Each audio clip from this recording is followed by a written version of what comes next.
पुणे जिल्ह्यात अतिवृष्टीने 3 बळी गेले आहेत। कर्वेनगर भागामध्ये झाड कोसळून दुचाकीस्वाराचा मृत्यू झाला आहे। खेड तालुक्यात मासेमारी करणाऱ्या तरुणावर वीज कोसळून मृत्यू झालाय, तर दौंड शहरामध्ये एका महिलेचा मृत्यू झाल्याची माहिती समोर येत आहे। पुणे जिल्ह्यात अतिवृष्टी झाली, या अतिवृष्टीने 3 बळी गेलेले आहेत। आपले प्रतिनिधी अमोल धर्माधिकारी आपल्यासोबत फोन लाईनवरून जोडलेत। अमोल, काय अधिकची माहिती?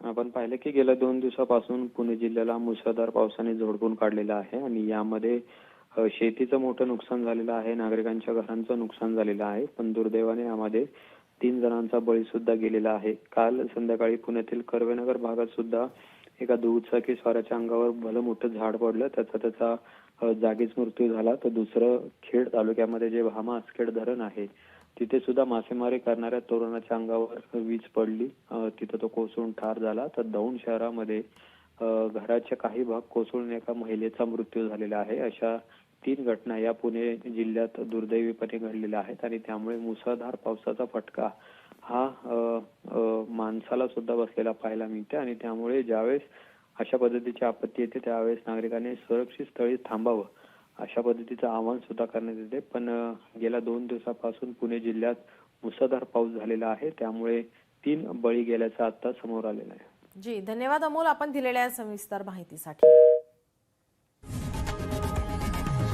लोकशाही मराठी ऐका, पहा, जागरूक रहा।